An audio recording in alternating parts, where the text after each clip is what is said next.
As WandaVision heads into its home stretch, all the pieces continue to fall into place. And in episode 7 of the show, it appears that the writers and showrunners have crafted an engine that is now firing on all cylinders. Not only did the episode give substance to a bunch of fan theories, it also appeared to debunk quite a few as well. But just when we thought things couldn't get any wilder than they already have, they go ahead and drop what is possibly their biggest bombshell yet.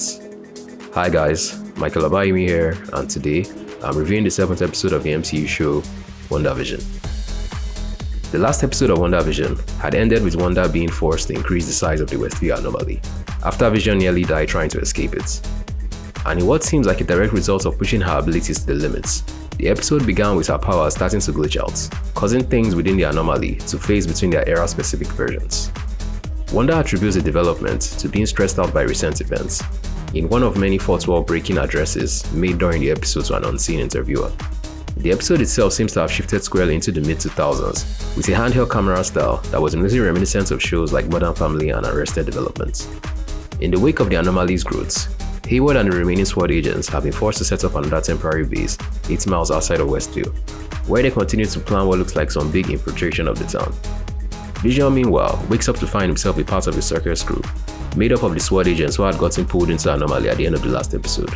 This included Darcy, who had no memory of Vision until he was forced to pull her out from under Wanda's spell, after which they both escaped the circus. And the two will spend the rest of the episode together on a mini road trip of sorts, as Darcy brings Vision up to speed.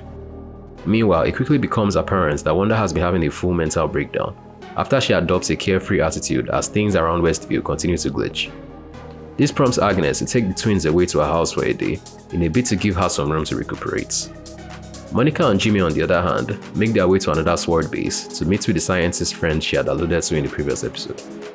They both find out that Hayward had been trying to weaponize Vision, prior to Wanda showing up to steal his remains. It is also revealed that Monica was planning to re-enter Westview using a space rover, but when that fails, she proceeds to brute forcing her way through the energy field, much in the same way that Vision had tried to do at the end of the last episode.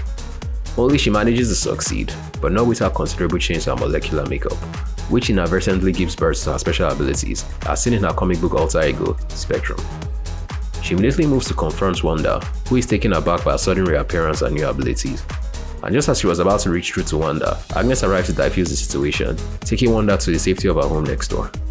And while Wanda is cooling off at her place, she wanders into the basement in search of the twins, only to discover what looks like a witch's secret lair. And it is here that the showrunners drop their biggest bombshell since the start of the show. And Agnes reveals that she was actually Agatha Harkness, a powerful witch also capable of manipulating reality. And through a montage of past deeds, set to a sing-along worthy theme song, she is shown to be behind a large portion of the strange occurrences in Wanda's life over the last couple of episodes. I'm sure that comic book purists had no doubt already arrived at this theory beforehand, but Marvel casuals like myself were still amazed by the strange developments. The episode also featured the show's first ever mid-credit scene, in which Monica discovers a secret lair, before being interrupted by Pietro, who'd been missing in action throughout the episode. This no doubt raises the question of whether or not Pietro was who we'd been led to believe he was, since Agatha's inclusion in the show opens up the door for other magic-based characters like Mephisto to make an appearance, another popular fan theory.